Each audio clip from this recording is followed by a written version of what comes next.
We got an enhanced police presence here at Trump Tower for Easter. And happy Easter, everybody.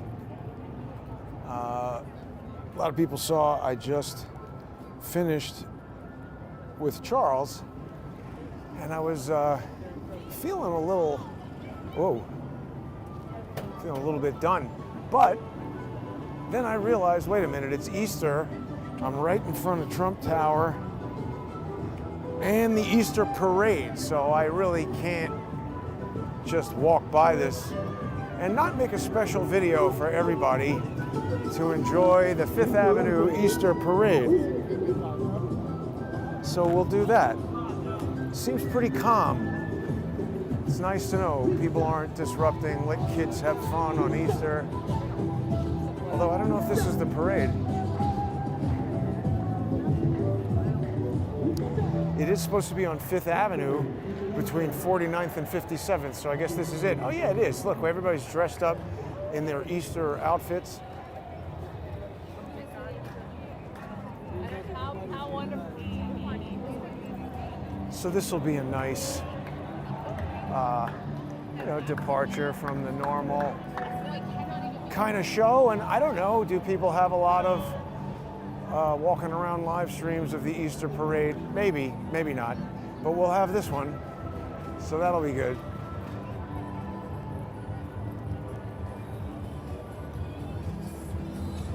We had some protesters disrupting. Oh yeah, we'll walk by St. Patrick's Cathedral. I guess, they threw those people out right away, but pretty objectionable to start a fight in the middle of church on Easter. Whoop.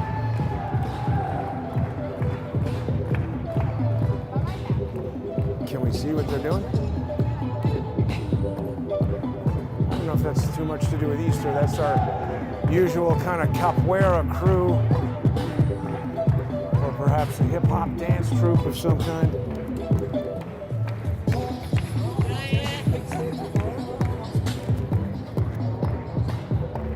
Seems kind of light for the Easter parade. I would expect it to be more crowded. We got balloon animals going over here.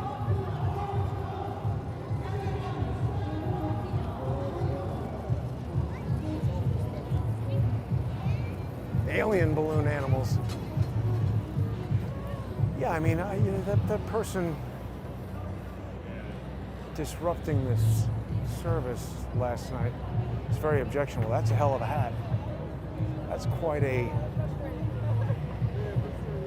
nice design.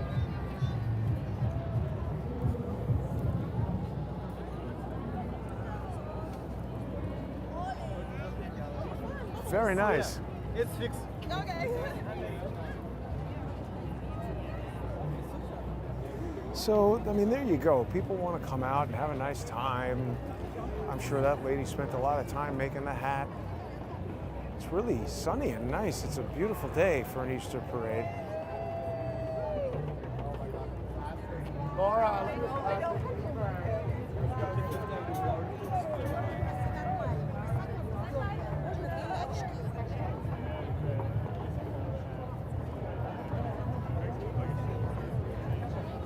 Really great costumes.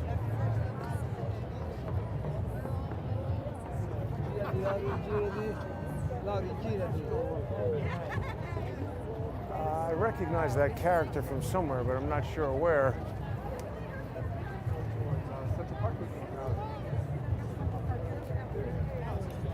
Wow. Oh, I've seen this guy before. It's getting old. There was one time I saw this person maybe 3 times in a day in 3 different locations around New York City. It was bizarre. I guess it's a pretty contained parade. It's only a few blocks. That's interesting that it happens right in front of Trump Tower. I wonder if Trump has anything to do with that. The parade, I mean. Like making sure it happens. I'm sure there's probably a lot of people who want to cancel Easter. I'm only wearing this.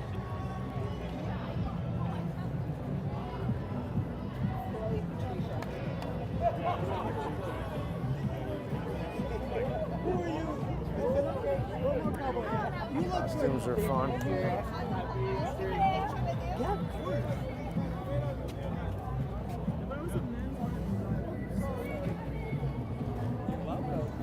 I really don't remember seeing Easter costumes like this so much in the past. I guess maybe I just wasn't paying attention. Like that lady who almost crashed into me.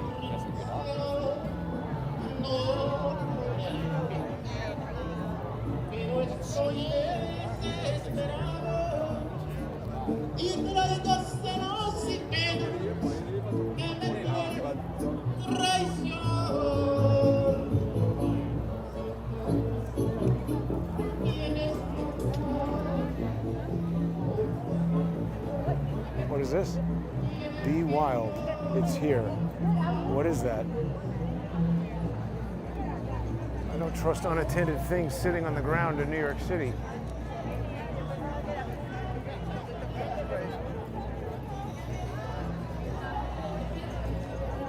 Got churros there. Illegal food vendor.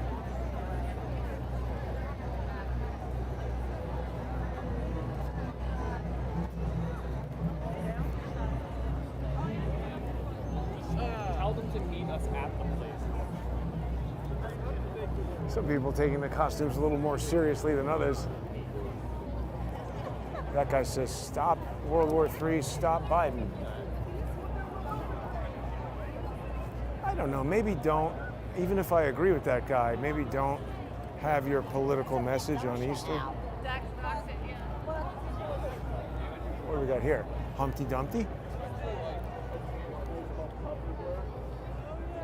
I think it is. Oh yeah. This is an egg-themed puppet show.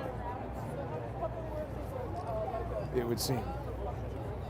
I don't know if Humpty Dumpty has too much to do with Easter, other than being an egg. Now we're getting to some crowded part of the parade here. Yeah, so all right, so this is Rockefeller Center, and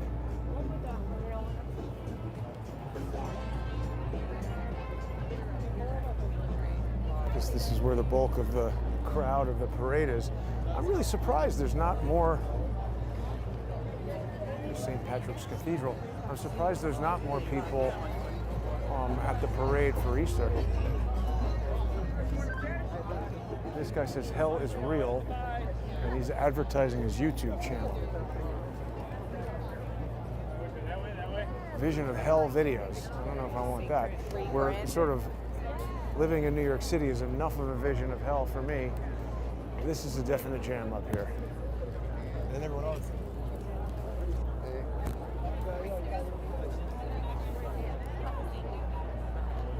Well, no, they're talking about it.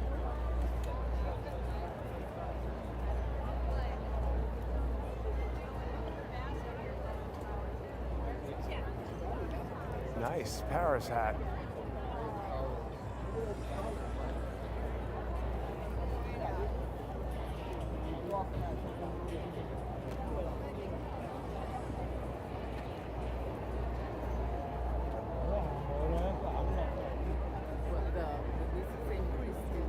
Happy Easter, everybody.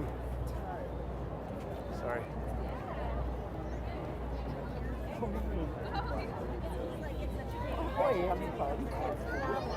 Kids dressed up for Easter. All right, this is the level of crowd that I would expect. And this is not a good place to be in a crowd right now in front of St. Patrick's Cathedral on Easter with thousands of people.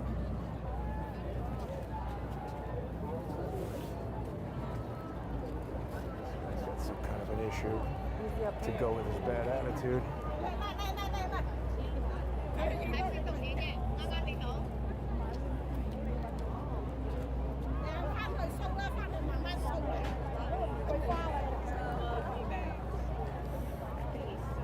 A lot of people dressed up for Easter.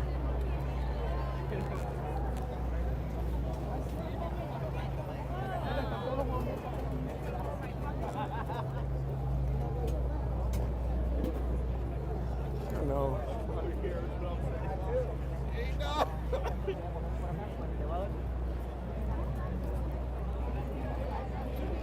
Yeah, that was really the bulk of the crowd there in front of St. Patrick's.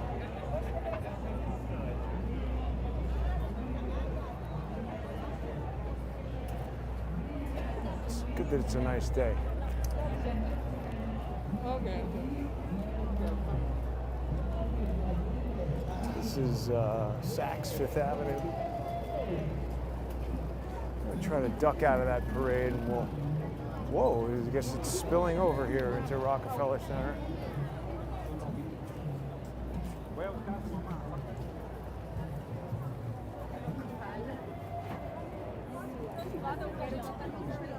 Instagram Easter photo shoot.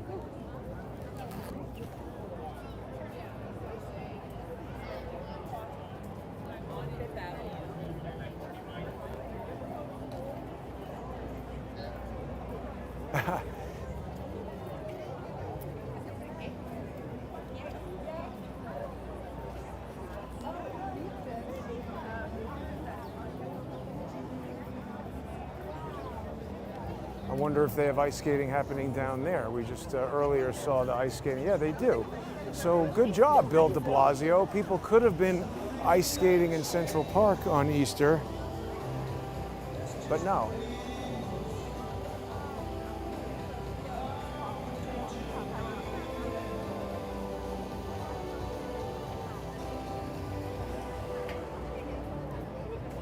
Guess you got to come to, oh, that song will probably monetize the video. The Bryant Park one, but it could be.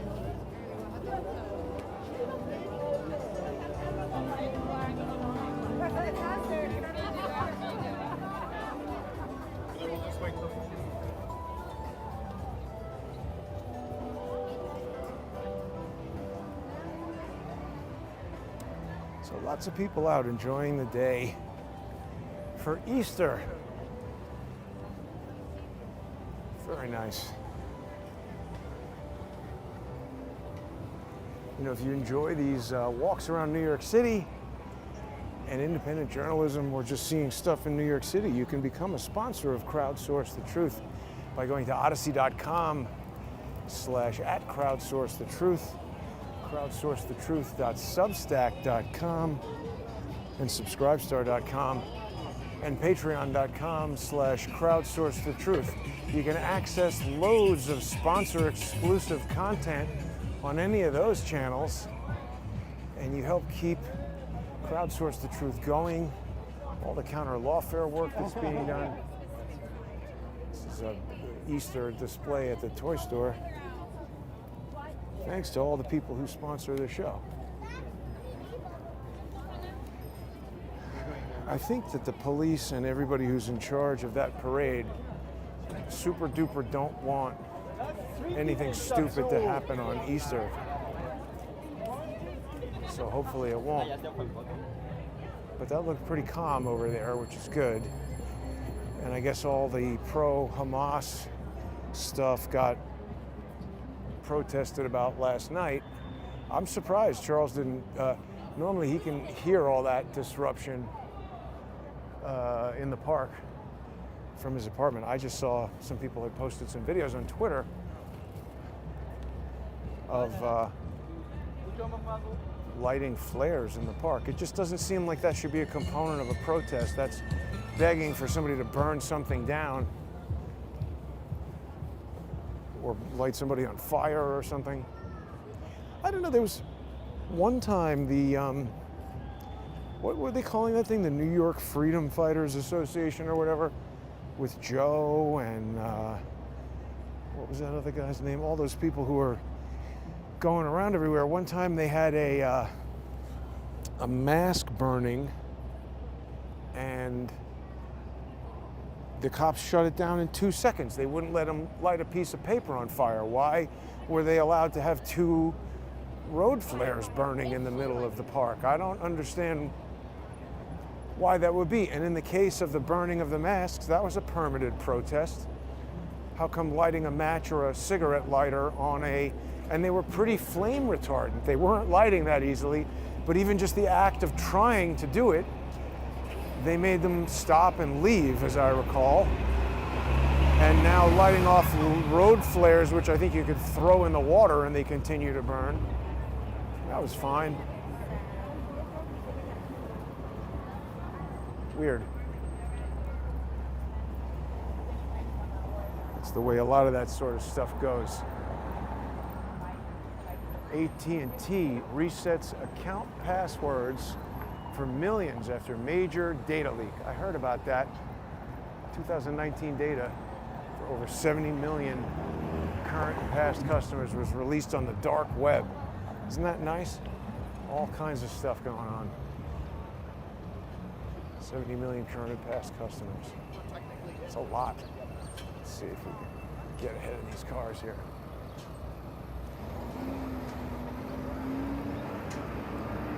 Yeah, so if you watch Fox News, this is where it's all coming from.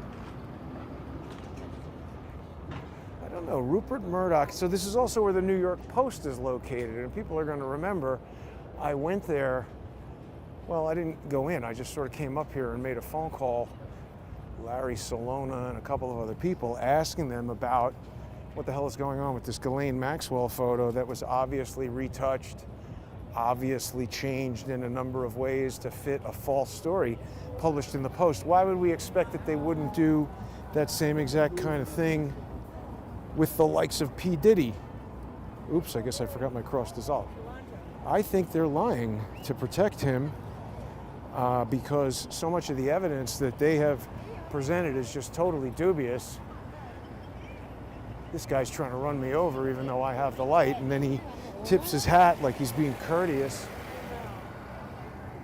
It's a little too hot right here. Let's see if we can get Times Square. But yeah, okay, so people say, no, I know the guy who took the picture. P. Diddy has appeared, first of all, at the airport, I guess last Monday, almost a week ago. And I think it was Monday. That was when Brendan Paul was arrested at the airport.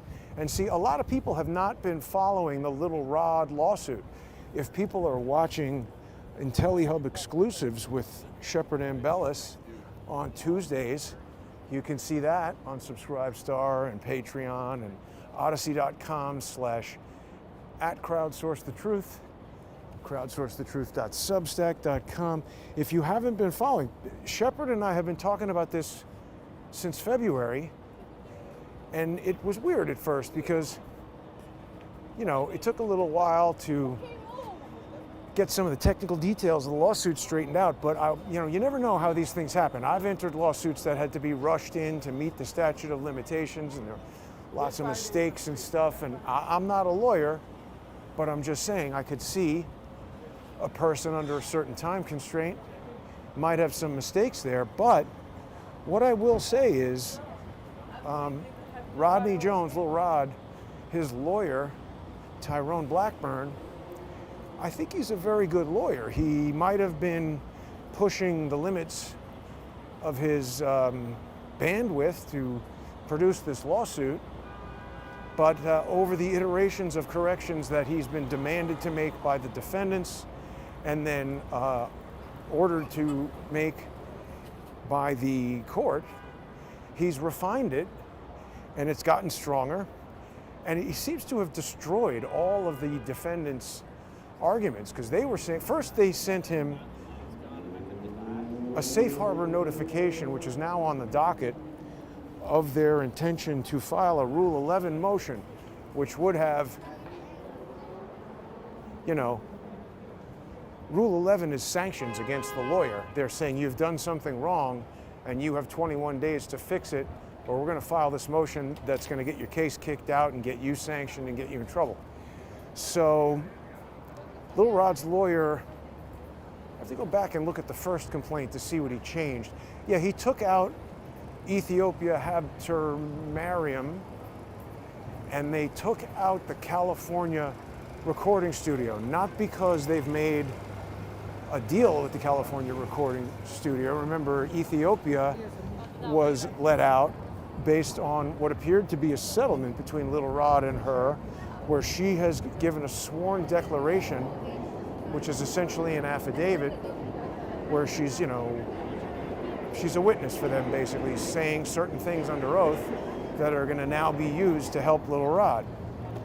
And they let the Chalice recording studio, or they didn't let them out, they dismissed them from this complaint and said they're going to be filing against them in California because I guess that business entity probably doesn't exist in New York. And there was another lawyer who had entered a pro hoc vice motion on the docket that also had some technical defects with it, but I'm not criticizing the lawyers. It's easy to make these kind of mistakes. Every court has different rules, and if you practice in California, big law firms that have come in on cases against me have had similar kinds of issues that they've had to correct, and they correct them and they move on. So that seems to be, that guy's name is, I think, Rodney Diggs. So he's an associate of Tyrone Blackburn, and he's going to be doing the California litigation against the Chalice Studios recording studio. See, and the thing is, even before they went and raided Diddy's house and all that, Shepard and I found a number of really weird things about what was going on with that shooting at Chalice Recording Studios. It was said in the lawsuit that that guy, Mr. Mohammed, was some kind of, I don't know, security person or something for Diddy, and that everybody was instructed to call that guy if they got stopped by the cops or arrested or anything. And so that guy could make problems and people disappear, is what the lawsuit said. And then Ian Carroll did a really good report where, I don't know, maybe I guess he already knew about this, or he's a very good researcher, but he found out that Mr. Mohammed had also worked for Michael Jackson, or somehow been involved in Michael Jackson, being around when Michael Jackson died. And something I did not know, maybe did Candace Owens bring this out? Because somebody commented this morning. Wow, that guy just grabbed that dude. Somebody commented this morning on the video with Lee from last night that she felt that Candace Owens got dismissed from the Daily Wire because of her expose with the P. Diddy lawsuit. And first I was like, no, I don't think that was it. But then when I thought about it some more, I think this person is right, because Candace Owens put even more attention on that Mr. Mohammed. And, well, actually not so much Mohammed, but that Shmuley Botesh was hanging out with Michael Jackson. I had no idea that happened. I didn't even realize Shmuley Botesh existed until he was getting down with RFK Jr. at that meeting over there on the West Side a few months ago. Just streaming that got kicked off of YouTube for some reason. I don't even know why. And I actually was in communication with RFK about that at the time. So I've spoken about this a little bit. I was trying to intervene in RFK v. Biden for reasons that I can't even talk about because of a court order enjoining me from talking about a certain something that I could go to jail if I just even say it. So that's what I was talking about before. This is like exactly what they're trying to do to Trump. When you find out what their stupid scheme is and start taking steps to unravel it, they jam you up with some fake legal crap to enjoin you from talking about whatever it is you need to talk about to get to the bottom of it. So that seems to be what's happening. Anyway, I got to keep this broadcast kind of short because we've got a Web of Deception episode coming up tonight with John Cullen. That'll be at 7:30 Eastern. Please tune in and watch that. You can see it on odyssey.com/@crowdsourcethetruth. That is the most economical way to support the show. You can get a discount membership on there for only $3 a month. You're going to get access to the sponsor exclusive content. And even if you just subscribe for free, Odyssey has become the largest repository of legacy Crowdsource the Truth content on the internet, because jerks like George's brother keep getting my YouTube channels taken down. And anytime I get close to being able to thwart that comes up with some other crap. So get onto Odyssey. It's only $3 a month plus a nominal Odyssey fee. You can also subscribe to crowdsourcethetruth.substack.com or subscribestar.com or patreon.com/crowdsourcethetruth. We're talking about Julian Assange and Seth Rich tonight on Web of Deception. And there are some pretty direct connects. I'm going to reveal some stunning, I don't know if I've ever spoken about this before on the show, but we're going to talk about how John Mark Dougan plays into the whole Seth Rich, Julian Assange mystery. So if you're interested in any of those scenarios or people, definitely tune in tonight at 7:30 and make sure you become a sponsor on odyssey.com/@crowdsourcethetruth or crowdsourcethetruth.substack.com or any of the other Crowdsource the Truth sponsorship channels. Huge thank you to everybody who's sponsoring the show. Have a wonderful Easter, everyone. And I'll see you tonight on Web of Deception. Thanks for tuning in.